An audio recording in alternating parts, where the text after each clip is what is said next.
From the center of the universe, Toronto, Ontario, Canada, this is the SDM Show with your host, Rob Cairns. The SDM Show focuses on business, life, productivity, digital marketing, WordPress, and more. Sit back, relax, grab your favorite drink, and enjoy the show. Here is Rob. Hey, everybody, Rob Cairns here. Before we jump into the introduction of this week's podcast, I want to make a couple of announcements. Thanks to my two guests coming up, the show notes has changed a little bit, and I'm employing using speaker names in the show notes instead of just the text. So that should be better for you when you read the show notes to follow the podcast a little easier. Those changes take effect as of this week's episode. The other changes that have gone on is I've re-recorded the two ads for Stunning Digital Marketing and the outro to this podcast. They're all new. It was time to update them. I hadn't updated them in a year. A lot of the flavor hasn't changed. It's just changing how I do things. So let's get on to the intro. Thanks for listening, and sit back, relax, and enjoy the show. Hey, everybody, I'm Rob Cairns. I'm the founder, CEO, and chief creator of Amazing Ideas at Stunning Digital Marketing. In today's podcast, I have my good friend, Mr. Ross Brand, and his co-host, Kevin Kolbe, with me to talk about their new book, Video Podcasting Made Easy. This is one book that if you're podcasting at all, you want to get, and you want to get it now. Sit back, relax, and enjoy the engaging conversation we had. Hey, everybody. Stunning Digital Marketing is your digital concierge.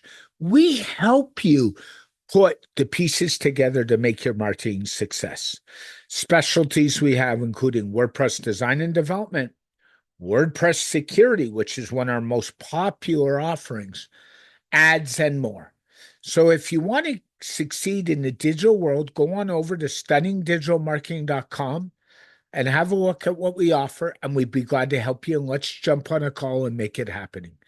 That's stunningdigitalmarketing.com.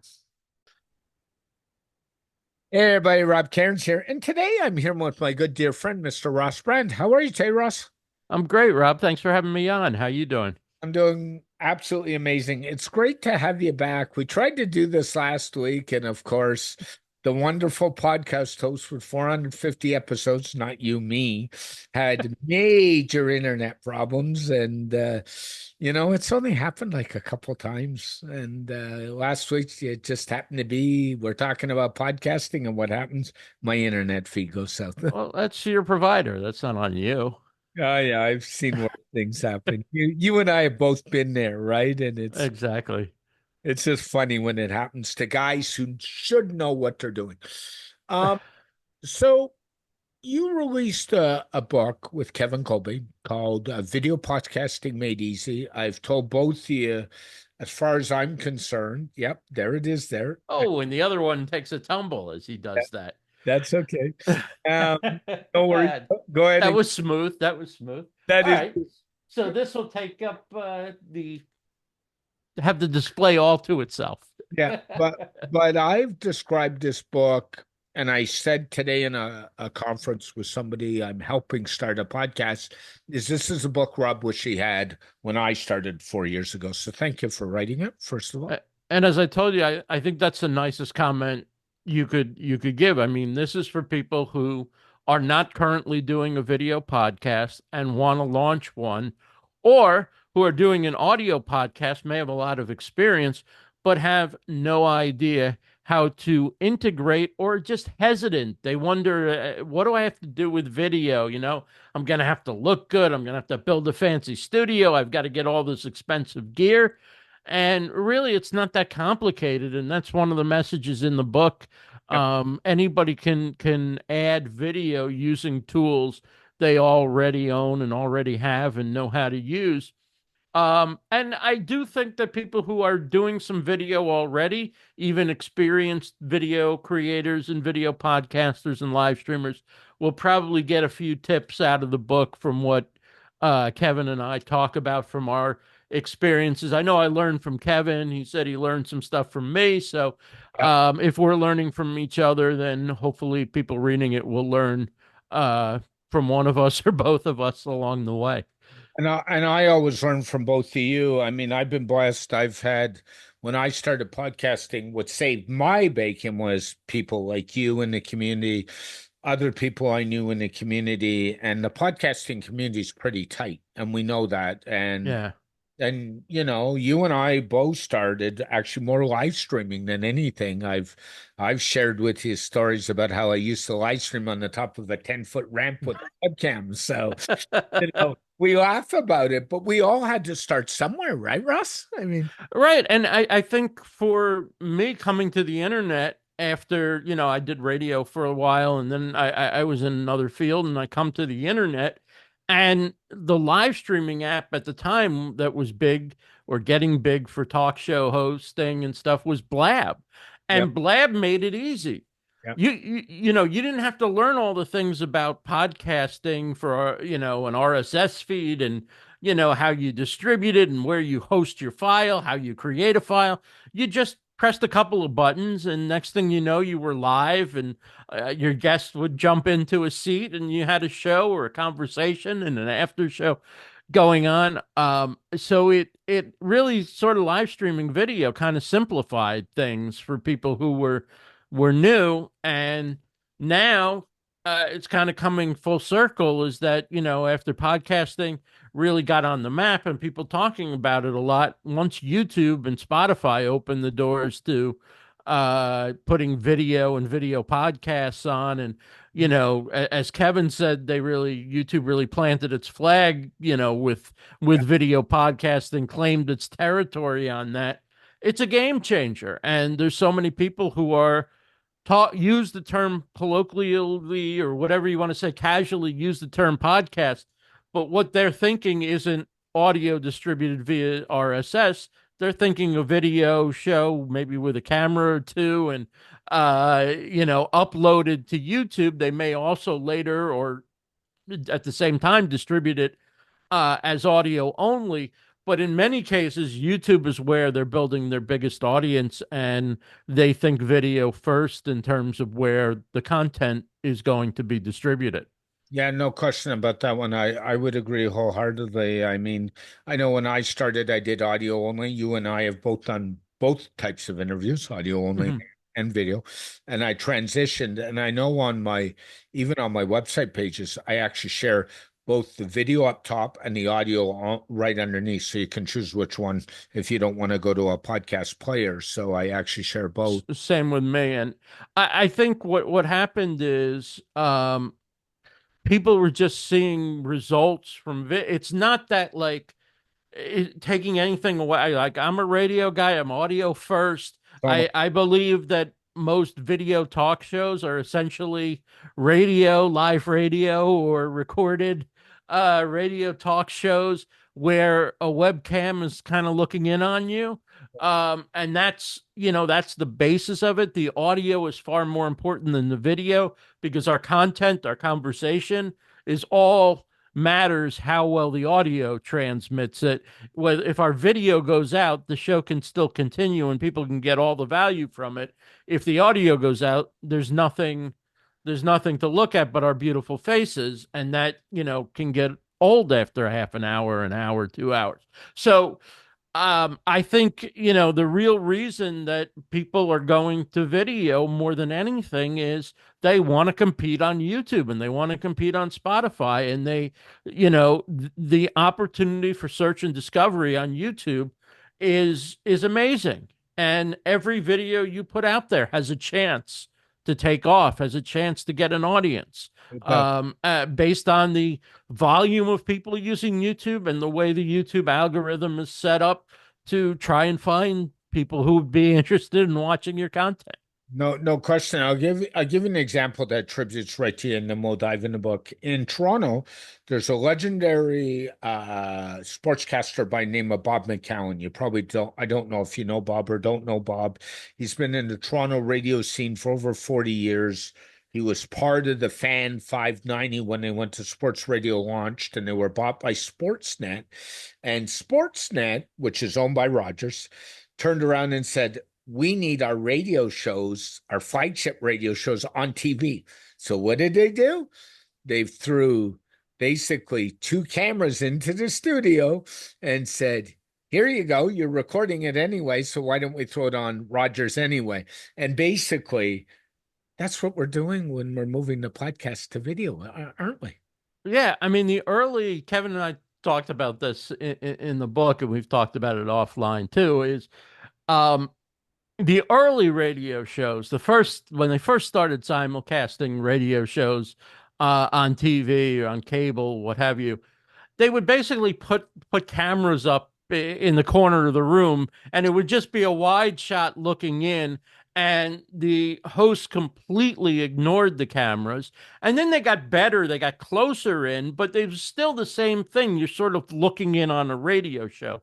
Now it's changed to where the people hosting the simulcast are largely much more aware of the camera, and they're set up to be addressing the camera. The camera's set up to have, a nice headshot of them, and they're still operating as a radio show where they're not 100%, addressing the camera, but it's much more priority on how the video comes across than it used to be. It used to be just enough that, you're switching through the channels and you could choose, to watch your favorite radio show or whatever. Now it's, let's make this compete with what's on the news channels and on other, the sports channels. Let's make our simulcasts of radio shows and our video podcasts look like they belong on TV. No, I agree with you. Now, normally when I talk to an author, and I love interviewing authors, and you and I have talked about your other books, and I was involved in your last personal project, which thank you. You're welcome. Always a pleasure. And I normally start at the front of the book. Today, I'm not going to. Okay. So I think, having read the book, I've read it twice now, by the way. I think the secret sauce in this book is the whole resource section at the back, and that's the reason to go. If you don't want to read any other part of the book, and I'm not saying you shouldn't, you should, but the back of the book in this case is absolutely amazing, Russell. Oh, thank you. You're probably talking about the gear recommendations and the software, and then the glossary, because I realize people starting out don't know many of these terms. Because the book came out of our conversations. We literally used the video podcast format to create the book. And so we're going to roll out technology terms and, insider terms and stuff like that. And they're terms that people will get to know and experience as they get into this.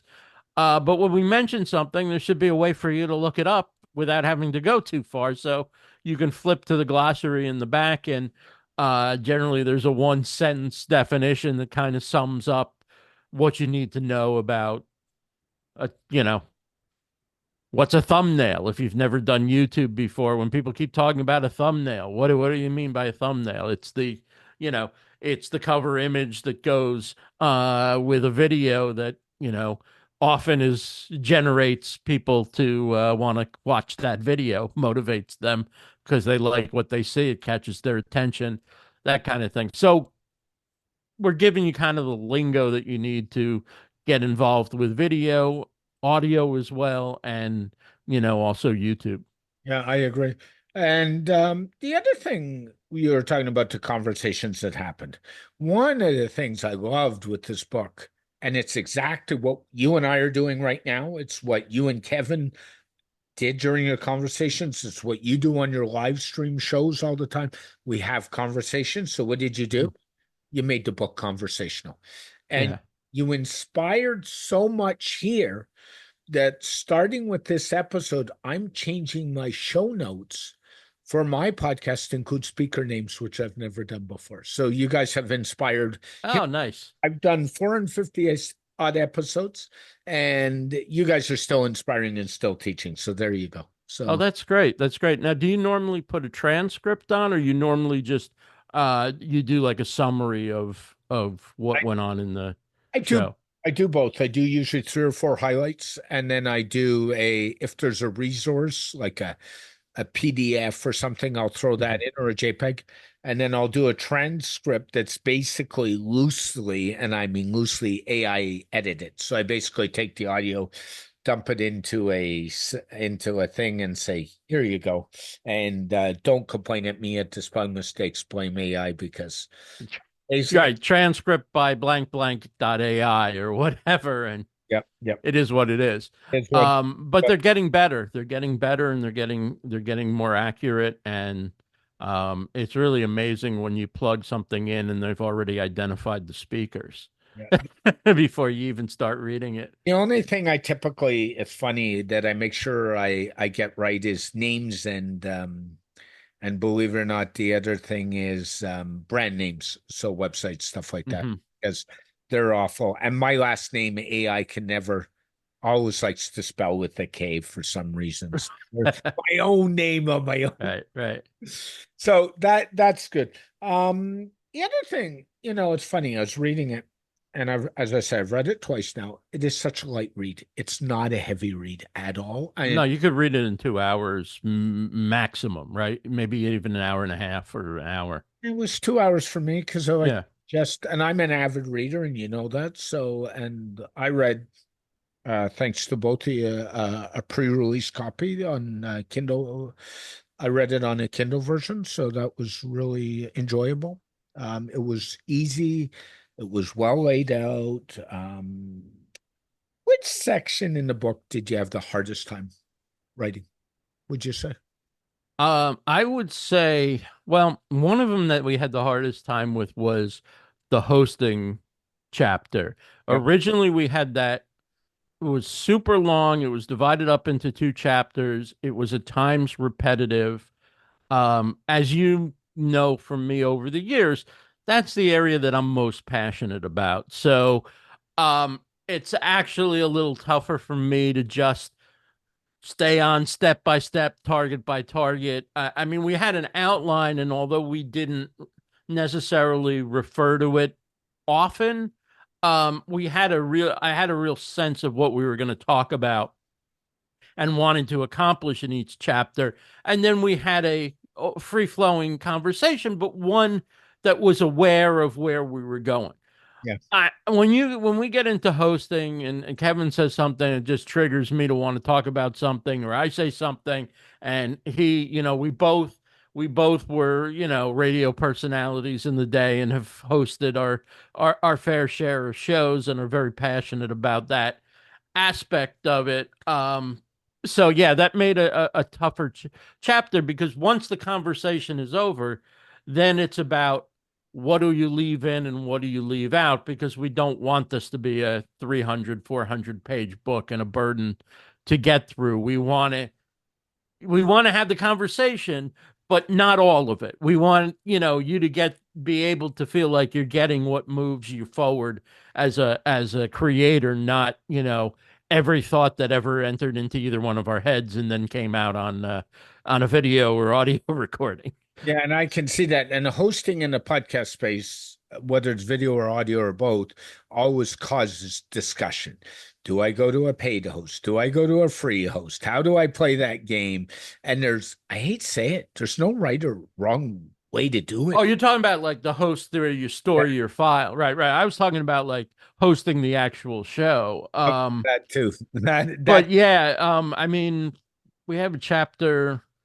I think which chapter is it in? I'm actually looking at the book right now. and Uh, hosting. there's Oh, you're distribute probably the distribution chapters where we get into to hosting, and I think that's something that's interesting because you can put as many videos as you want up on YouTube for free. You yep. can upload directly to Spotify your video for free. So, unless you're really motivated that there's going to be an audience for video on Apple Podcasts that you need to host video somewhere else. Basically, when we're talking about hosting. We're talking about the audio only versions Yep. that are going to the various podcast apps.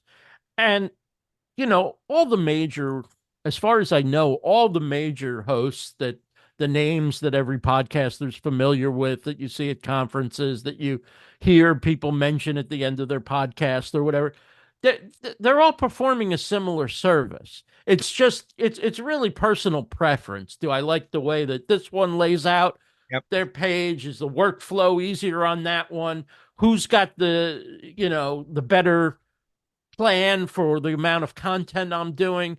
But it's hard to sit there and go, well, this host is better at delivering the audio file and the content than that host is. As far as I know, most people don't end up changing hosts because they go, the file wasn't delivered on the day of my podcast. They end up changing because of price, because of a feature, because of wanting to mix things up, or what have you. I mean, they change for any number of reasons, but it's rarely because, you hear somebody say XYZ didn't deliver my file, when somebody went to play and it wasn't there or whatever. And then you get guys like me who've been doing this a while, and you know this. I'm not using a paid host, and I have been that route. Right. I just find I'm kind of in bed with this Spotify company. So Yeah. you know where I'm hosted, so that will tell you I'm with Podcasts by Spotify, which formerly known as Anchor. I have been. Right. Spotify for podcasters. Yep. And Yeah. I have really good success with it. Now, in this space, what just got interesting, and we were talking about this last week, is Apple. There's a game changer. Mm. They now allow you to access Apple Podcasts through a web interface and on an Android smartphone. How about that one? It's about time. Yeah, I know. I mean, it seems very silly when I'm maybe doing some research and want to, see what somebody's got in their podcast and take a listen before I interview them. And it starts to open Apple Podcasts and the app and whatever on my desktop, and I'm sort of like, I don't need this right now. I just want to click play, sample a little bit. Not that it's a huge deal, but it just makes it easier. It makes it more user friendly. Um, Listen, the download days really, we still use the term in the podcasting industry, like how many downloads, but really you're looking at plays now. Is anybody really like, I'm subscribing to a podcast and I'm going to watch all these episodes download, or, I need to download it. No, you're on Wi-Fi or you're on internet or whatever. Yeah, I download when I'm going to get on an airplane. I download music so I can listen to it offline. But and then even there, a lot of times I'm getting, I'm getting the internet package or whatever when I get on the air on And the flight, and I'm listening. I'm listening to the podcast or whatever. So most people are hitting play now, really. And so why can't you just open the browser and hit play? tell you, in Toronto, it just became even a non-issue because one of our subway lines is now fully 5G all the way down and across, and the other main one is about 60% of the way there. So even on the subway underground, you don't have this problem anymore. So Right. technology. No, it's so true. Let's go back to what we're talking about at the chapter and where you host your podcast, where you host the show. I have been the gambit over the years. I have used everything from Squadcast to StreamYard. As you know, I know you're a StreamYard fan. I went through a perk about. So you're really talking about recording and producing. Talking about recording and producing, yeah. Where you're hosting as you, not because it gets so mixed up with the term podcast host, media host, whatever. But yeah. So we got chapters on recording your podcast, and that's where we get into what software you're going to use. So yeah. And this one we're recording on Zoom because I'm playing around again, and what else is new, and us techies can never stop playing, so that's the way it goes. But I think the bottom line is the old Nike phrase: just do it, just get it done to start. What do you think? Yeah, I mean, I think again, some of the platforms, unlike the podcast hosts where you store your file and they usually all deliver it on time and as expected.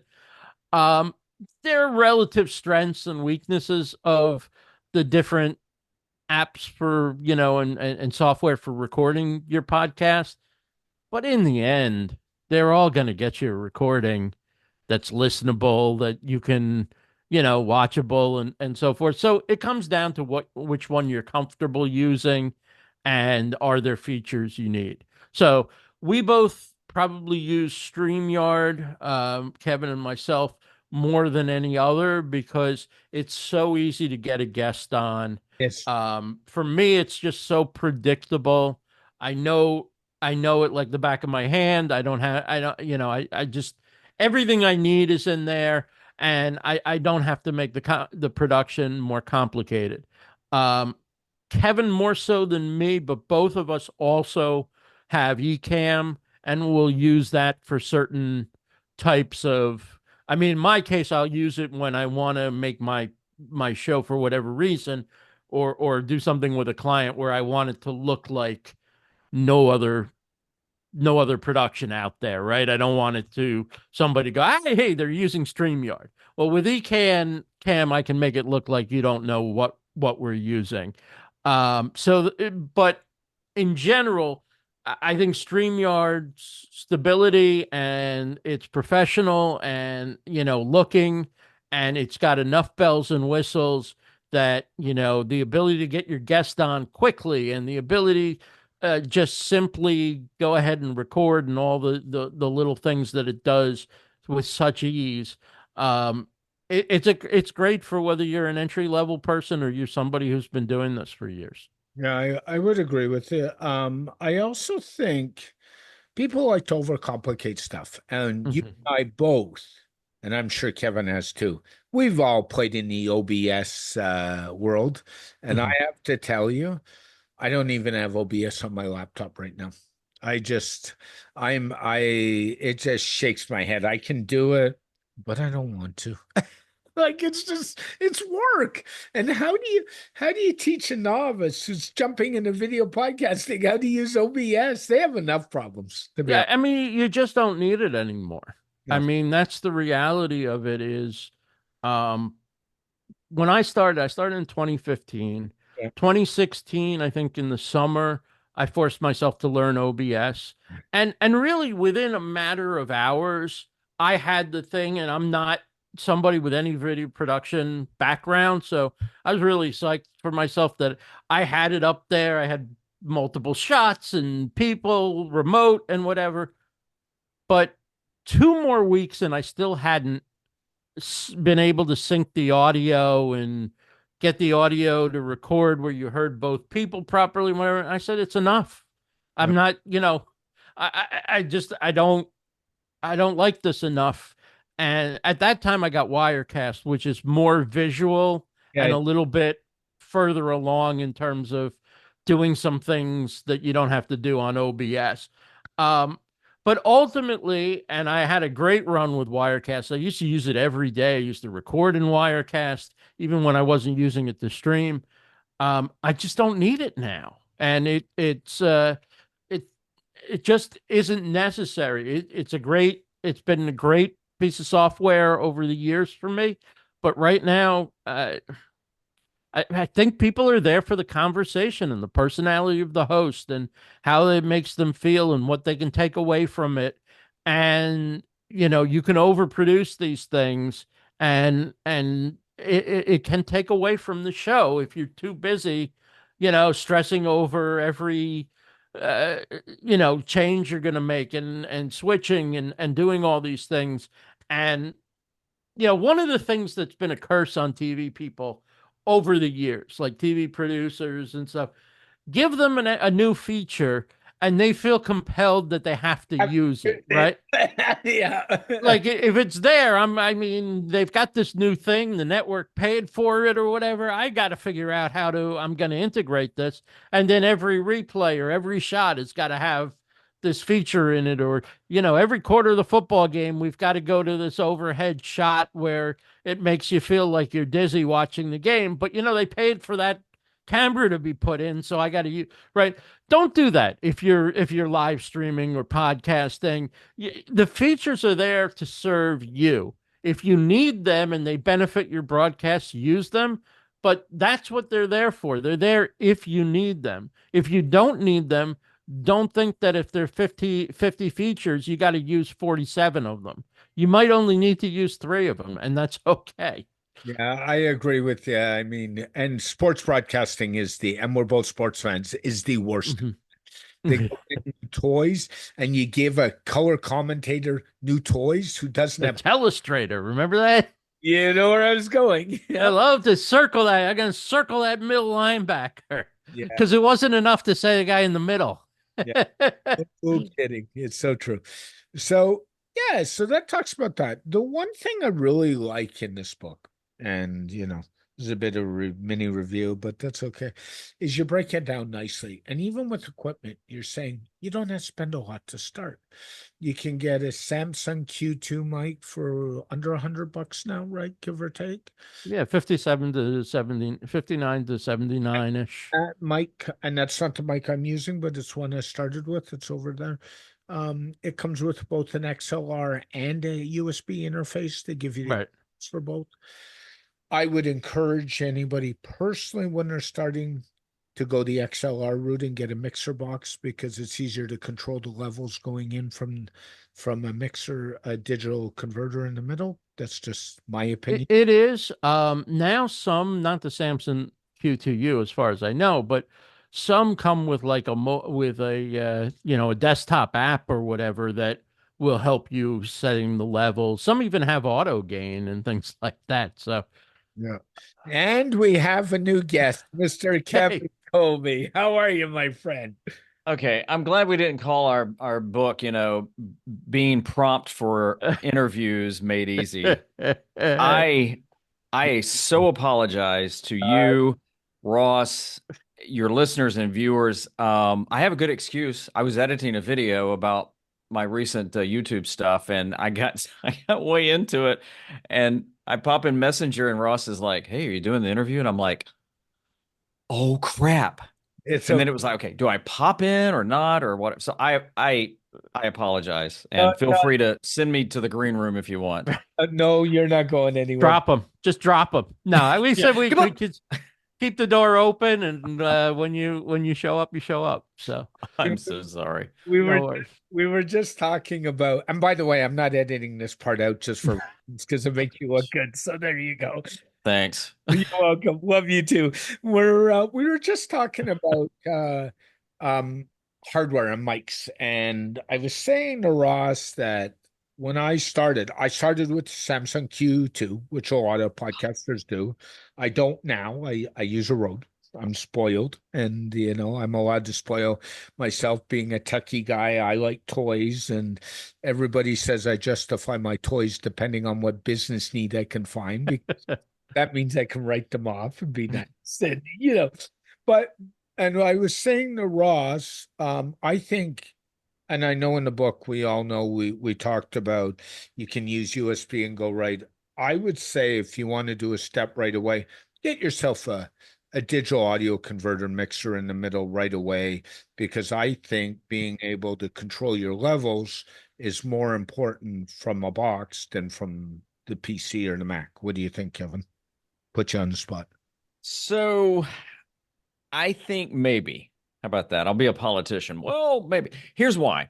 In my experience, there's a couple of things that keep people from starting. It's the fear of the gear, and a lot of times they're just, they're afraid they're going to mess up and nobody's going to like them, and if it's overwhelming.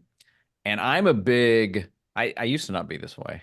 Maybe as I've gotten older, I've gotten softer. I used to rag on any. I shouldn't say. I used to be like, "What, really? You don't want to use a webcam?" And now I'm like, if that gets you going, Yep. use the webcam. So I think I agree with you that as you grow, there are some things, especially audio. It's the most important part. Yep. You ought to do that, but you and I understand audio interfaces. Mhm. And sometimes I even hate throwing that term out because I think people are like, What'd you say about my face?" And you're like, no, no, no. Mhm. I said interface. Yes. So I don't, I think if I would start very, very simple, like I use an Elgato, I've gone back to an Elgato Wave XLR. It's simple. It's got a big knob on it. Reminds me of my first radio station, and I recommend that to a lot of folks when they're ready to like bump up to an XLR or something like that because it's really simple. So to me, it all depends on where you are in your journey, and things like that. But then over time, oh yeah, yeah. I mean, really look at dialing that up a little, and I think it'll pay off big time. No, I agree. Yeah, I mean, the problem is you have to, if you say you're on a Mac, you have to go into the sound settings on the Mac, and those can have a mind of their own. So you set it one way, and it doesn't always, it's not an exact science. Yeah. Whereas if you dial your mixer or your audio interface to something specific, it's going to sit there. Now, sometimes the platforms add a little sweetening or what have you to your sound or a little Hmm. compression.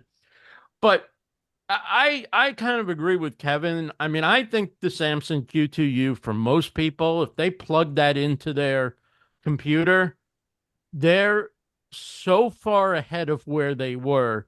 The room gets quiet, they sound present. Mhm. Occasionally maybe they have to play with their settings, but overall it's a pretty good mic. And then also, like I said, if you go up to like a Shure MV7 or whatever, then you're getting a USB mic, which is also a USB XLR, but you're getting a USB mic Hmm. that comes with software and processing and so forth that you can actually do in real time, and so you have a lot more control over it, and it's a good sounding mic. But obviously, the for the most part, the top of the line is going Yeah. to be XLR. It's a professional connection, and the level, depending on what audio interface or mixer you get, the level of control you have is superior. Now Yeah. I will throw this in. A lot of these Rode, Shure, Elgato, they have, the digital interfaces on your computer. I mean, they have great tools in it. I personally am old school. I like to be able to touch it. So do I. So, the problem is then it's one more thing to have to go and have open. And, in a lot of computers, the more you have opened, it's like it's like the Star Trek, we got to have more power to the bridge. So I just like that, there's the control in front of me or the knob over here or whatever. So I do think that is an advantage to something that you can handle. Yeah. Yeah, it's one less reason you have to Yeah. click out of Yeah. your show and go into another thing and then click behind that. And Hmm. um also, if you can solve the problem before the analog to digital conversion, that's probably better too, Yeah. because then your audio isn't going to distort and things like that. You'll get a better end result. But that's, again, it's getting very technical. I mean, fortunately, our tools that we now have are so good in comparison to what existed, not that long ago, that you can really almost get studio quality Hmm. sound, either with the right mic or with some post processing that you can do in even some of the consumer available editing suites. And even for video, like, and the book is about video, is it doesn't take much to get a good camera. I'm running a Logitech Brio 4K ultra wide, which I've been running for, I guess, a year and a half. And being in Canada, it was just shy of $200 Canadian. So take 40% off to get your American price, and there you go. But not that expensive now. And like 5 years ago, a basic web camera would have cost you $100, right, guys? Like Oh it's yeah. Yeah. Yeah. Yeah. And that's the nice thing. I mean, you can get some really nice gear, but cameras, and you don't have to spend a ton of money. I mean, I mean, iPhones are a lot better than some of the cameras out there. And then, one of my best purchases that I think one of my coolest is called the DJI Osmo Pocket 3. It literally does everything you need. You can live stream with it. You can, record video with it. It plugs right into your computer. It's a built-in gimbal. The face track goes on and on and on. And it's Small and light. yeah, it's like a stick, and you can literally just throw it in your pocket and go with it. So just imagine that. Take your laptop, and there's even a kit that you can buy that comes with a mic. You got everything you need right there, and it's like under $700. I just need to get my credit card and let you go shopping, Kevin. I can hook you up, man. I'm wanting one of those too, believe me. Early on, it's funny, we're talking about mics because I started live streaming, and one of the purchases I bought early on was the Sennheiser remote kit. So that's the one with the stick mic, and then it's got that it plugs into the receiver, and you can take the receiver and plug it right into a soundboard. And let me tell you, that thing alone, and I think when I bought mine, it was like $1,200 Canadian or somewhere. It was up there. And I have to tell you, it bailed me out of more time because podcasting aside, I'd do an event and I'd find a sound engineer who I could make friends with and be like, can you just plug this in your soundboard for me, please? And, come out of the board, the sound quality you get is off the charts. And people used to say, how did you get good sound quality? I said, make friends with the sound engineer. How you get. Buy him dinner. Yeah, you can appreciate that one. So I think you're right. In the book you talk a lot a bit about just doing it, Kevin, and just getting started. And that kind of motto was there for you in the whole book was just go out and try this thing. And what I would say to anybody is, having done, this will be episode 452 for me. So, you're shaking your head, but I never envisioned doing 450. And out of those 452, the last 200 have been videos. So I made the transition about a while. Yeah.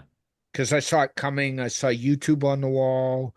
I saw a lot of things coming. And I think you just got to get started. And just, I was working with a client today, by the way. I was telling Ross, I told him I wouldn't work with him unless he bought your book because I'm not re-explaining all this stuff. It's so thank you for doing my work for me again, guys. I like the sales tactic. I do. Yeah. I'm going to use that. And he's about halfway through it, and he said, yeah, I understand why. It's all there. And I was talking before I got on this call, and I said to him, these guys have broken down, and but I also think you got to just start somewhere and just get it done and realize the first 15 videos you do are doing for you and your friends. Like, honestly, what do you think about that?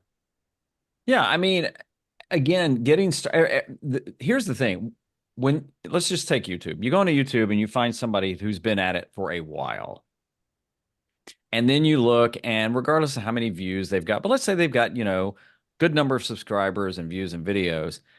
And I think what happens, people look at that and go, well, I can't do that. But they never look at where they started.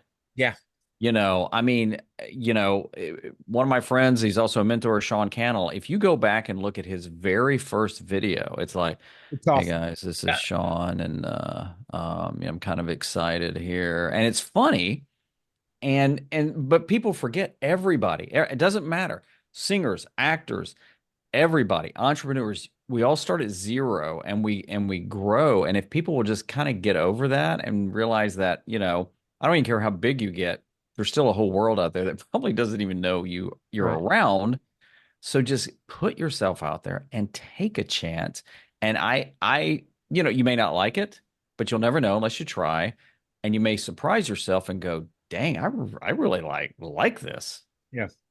Everybody starts with zero on YouTube. Yep. And there are people who've been on fairly sizable media. They've had fairly sizable media gigs, mid to large market radio shows, or they've been TV anchors or whatever. And they thought they would just come over to YouTube and, flick the switch on their camera and their microphone, and the audience would be there. Well, it's not that way. You have to build it slowly Mhm. over time, unless you are world famous celebrity, LeBron James or, Beyonce or somebody like that. But, Our you friend know, your just, local TV anchor may get people yep, watching, at least in part because they've always watched that channel yep, before he was there, after he or she Yeah. was there.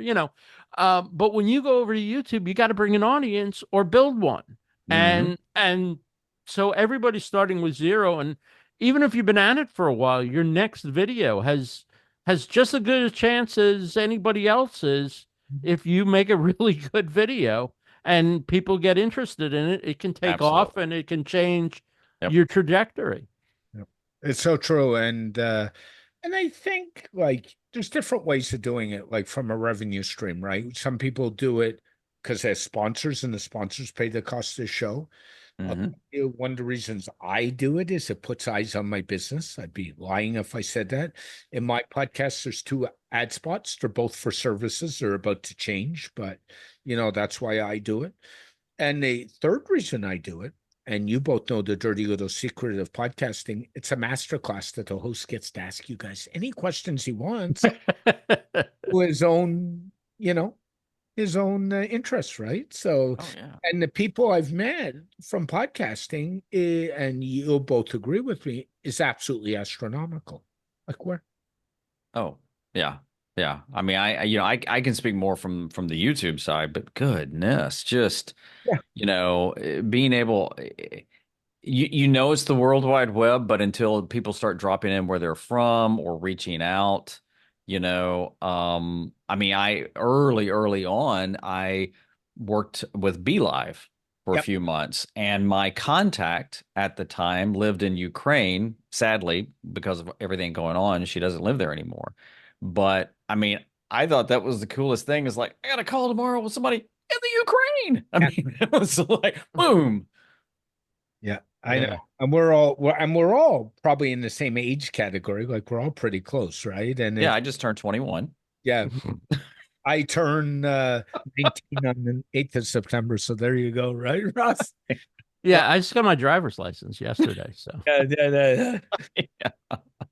I'm just gonna cruise around town Yeah. because when you haven't driven before, it's just fun to Yeah. be in It's the just car and nice. out Yeah. there. Yeah, Yeah.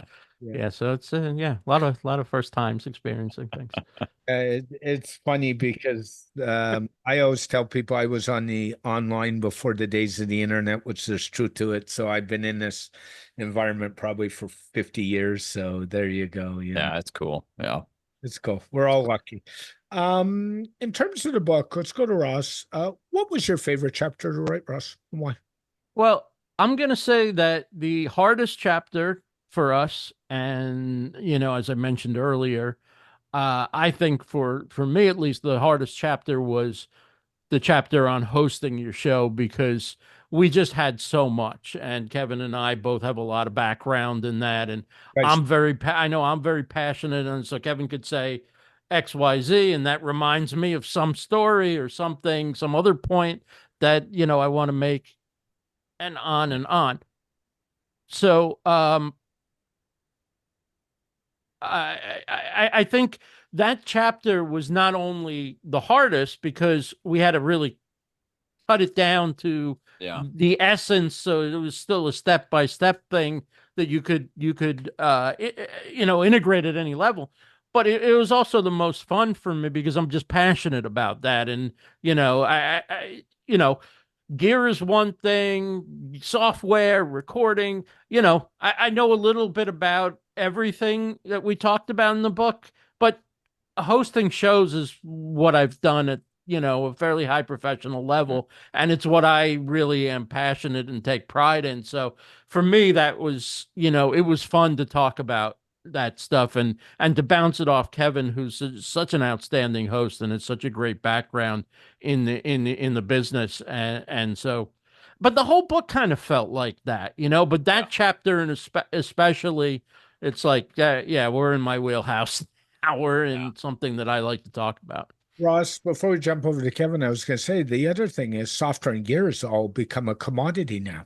It's not specialized like it was 10 years ago or 15 years ago. I mean, before I got into marketing, I was in tech support for like 30 years, and Mm. you used to get excited when a new package comes out, and now it's like, yeah, so like show me something fun. It takes a lot to get me excited in the industry. Drones is another story, which we'll talk about some other time. But that, Right. Kevin, how do you answer that question? What chapter was most fun for you? Wow. And difficult? I haven't been asked that. I maybe the first one, only because it's kind of like that's when it started. I mean, how we did it, is probably very different than probably how most people write books. But then when you get there, and I know for me, when I see it in book form, and it's like there's chapter one, it's like, okay, here we go. Here we go. And that one kind of sets the tone, audio versus video, because Yeah. again, we went into it with like, there's people hopefully that may buy it that only have done audio. Okay, well, tell me about this video thing. And then there's also those folks that have never started. So what's really the difference? So, it's probably that one. But I mean, the whole thing was a blast. I mean, just Yeah. going through, and it's like, does this make sense? Does it make sense now? Do we need this? Do we need to add something to it? I mean, it's only my second book, but what a cool project it was just to get out there. Yeah. Yeah. And I know I want to write more, like, I want to do more and more books now after this. Like, it's just, Oh, yeah. okay, I did my predictions book. I had 113 co-authors, and now, so a small part of the book is actually my writing, and a lot of it is getting other people's stuff together and editing it and so forth. Now I did half of a book, and it's like, wow, that's really cool. Yeah. I wanna keep taking a bigger bite at this apple. I really enjoy the process, but I don't think anything else that I do will be quite like this, where we literally wrote the book through conversation. I know. And I feel like we were totally on the same page in terms of, yeah, this is working, this is good, let's keep going. And Kevin said about the first chapter, and it's sort of like, that's a chapter where we found out whether we had a book or not, because one, we found out that this format works for putting a book together, and we work well in this, but also we could make the case of why you would do video, or why you would do an audio podcast, and where the opportunity is, and why we think it's the right time for the book. So if we didn't have anything to say in that chapter, there would have been no point doing a chapter 2. No question on that one. And I've said this to both of you. I'm waiting for the sequel to this book. So I'm issuing the challenge now. I so enjoyed. I wouldn't stay out in the rain. Hold your breath. I might win that one. I enjoyed, Kevin. I was saying to Ross before he came on the record, the conversational approach so much that it has forced me to change the way I do my show notes for my video podcast. Wow. And that means I am now, starting with this episode, not just putting out word transcripts, I'm putting author names and of who said what because of your books. So wow, that's very flattering. That's good to hear. Thank you. Enjoyed that. And that's how I run my show. I mean, I've had guests come to me and say, "Can you give me 20 questions?" And I say, "You know what? You're not the guest for me. It's not happening. Yeah. I might give you one, the lead. I might give you a second, but I'm not giving you 20 because I'm not a journalist. I'm not a reporter, and I don't like that approach. I like what we're doing here and sitting down and chatting, three friends talking about the project you guys did. Yeah. That matters. Yeah. I always feel when somebody wants to give me the questions ahead of time, I'm like, I don't want homework. Yeah. If I'm not able to talk about a subject that I spend all day on, off the top of my head, and answer any question you could throw at me, I should be able to handle it. Or it's okay to also say you don't know. I mean, we were talking about this the other day.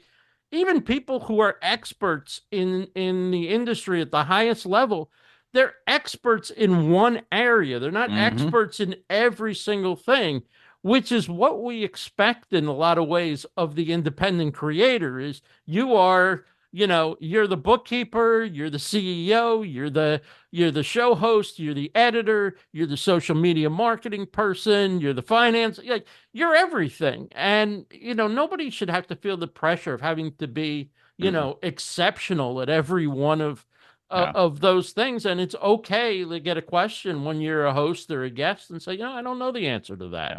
Or that's Look, not, I'm an area.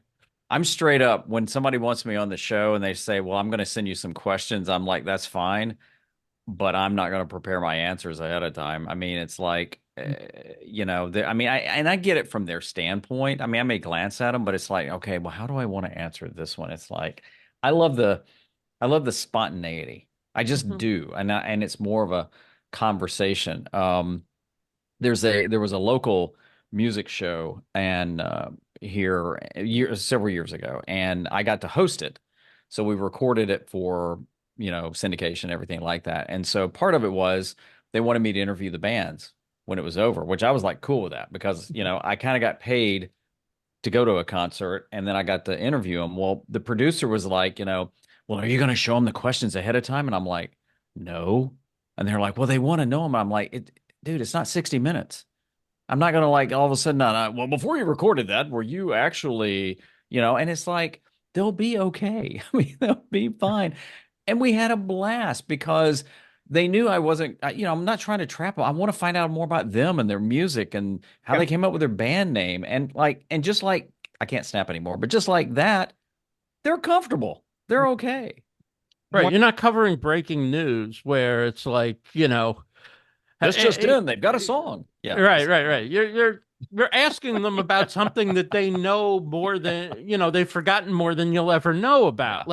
If they don't know what they're doing and their music is, then, how are you supposed to come up with a question they can't answer about their own song? You might come up with a question they don't want to answer, but that's a different story. Yeah. But I agree. I love what you said there, Kevin. I don't know if I ever exactly put my finger on why I didn't like getting the questions ahead of time. But you're right. There's a tendency, if you're going to prepare, it's like, what is the best strategic answer that I could give that will help my business or whatever? And I really enjoy the fact that I get a question that I wasn't expecting, and I have to figure out, and what comes out is what I really think about it. And I think that's, that makes for a better show. It also, kind of tests you as the guest. Like, what do I believe? What do I feel about this? What do I think is coming next? And having the audience see you kind of playing with these ideas and coming up with your opinion, your analysis, whatever. It's like, yeah, that's kind of good. That's good. That's good. That's a good show. Yeah. Might not be the perfect thing for your business, but nobody wants perfect, I don't think. One of the reasons I don't like giving the questions ahead of time is depending on what the response is, where I'm going to take the next question behind it. So that's huge. Me, it's leeway to be able to say, oh, Kevin answered this way. I like his answer. I don't like his answer. Let's challenge it and let's go there. And I've done that before. And some of the best conversations I had, I did one a couple of weeks ago where I walked out of the interview and I said, oh my God, that's one of the best ones I've done. And it didn't go anywhere where I thought it was going to go. Yeah. And I have a feeling the audience probably, had they heard, if they could have heard both versions, they would have liked the one that you were just talking about better. Yeah. Because you're kind of taking, whether it's the viewer or the listener, you're kind of taking them on for a ride anyway, right. And if I'm bored or it just sounds so canned or whatever, I bounce. I'm done. I can either take a nap or just do something else. Like, really, thanks for all your wisdom. Thanks for writing the book. Like, really, it's I don't say it lightly. I think, as Tom Ross, I've recommended it to dozens of people already. I think it's got to go in your library. It's already in mine. The hardcover Ross will be coming in my library soon, I'm sure. But, oh, nice. Very nice. And I just think it's important. If you want to leave people with one last video podcasting tip, let's go to Kevin. What would you say you should? Well, and I would say, especially if you haven't started or you're switching over, is give yourself grace. just do it. I mean, don't go in with all these lofty expectations and you got to get it right. You got to do everything. Just go in to have fun, to explore it, and just whatever happens, roll with it. But just have more fun up front because, at some point, if it turns into a business, there's a whole other thing to figure out. But just give yourself a lot of grace and just hit record or live or whatever it is. Ross, same question. If you're an audio podcaster and you've got some experience in this and you're just wondering, how do I do video? What do I need to do? What do I need to get? Literally just do what you always do, but turn on your webcam or whatever camera you have, hit record, and you may feel okay looking at the camera, but if you forget about it, that's okay too. And just tell yourself, I'm just going to take a 30-second clip of the video and I'm going to put that out on Instagram, or I'm going to make a YouTube short out of it, or maybe I'll take a 3-minute clip of one theme or one question, and I'll make a video of that for YouTube. Start slowly, but then eventually you're going to realize, you know what? I want to be in the video game. Like, what could I do better than get my stuff on YouTube or Spotify? Why not just record the whole episode, and why not just use the whole video? I have it already. So I think you can step into it slowly, but forget about getting the right camera and all that stuff. Just start doing video and get into the game on YouTube or Instagram or wherever you feel comfortable uploading a video, whether it's 2 hours or 30 seconds. And then, you'll eventually know what camera you need or what gear you want or any of that stuff. But just start. Like Kevin said, really, it comes down to that, right? Just start. Yep. No question. Ross, if somebody wants to get a hold of you, talk about podcasting live stream, where's the best way and what's your YouTube channel? Sure. Livestreamuniverse.com is the website, and the YouTube channel is at Livestreamuniverse, youtube.com/@Livestreamuniverse. And Kevin, what is your YouTube channel and the best way to get a hold of you in your podcast? Yeah, YouTube is at Kevin Kolbe, and that's Kolbe. And website is also kevinkolbe.com, and either one of those would be great. Thanks, guys. Really enjoyed the chat, and thanks for doing the book. It's I think you're going to help a lot of people. Much appreciated. Thank you so much. Yeah, and thanks for next having time I'll us. be on time. And thanks for all the support for the book too. We appreciate it. You're welcome. Thank you very much for listening to the SDM Show. The SDM Show is brought to you by Stunning Digital Marketing, your digital concierge. For all your digital marketing needs, especially WordPress security, jump on over to stunningdigitalmarketing.com and let's help you put the pieces together and make your business succeed in the marketing realm. That's stunningdigitalmarketing.com. A very special thank you to Ross and Kevin for joining me on this edition of the SDM Show. This podcast is dedicated to my late father, Bruce Cairns. Dad, I love you. I miss you very much. And thanks for all the inspiration over the years and your caring, your understanding, and helping me grow as an individual. Thank you, Dad.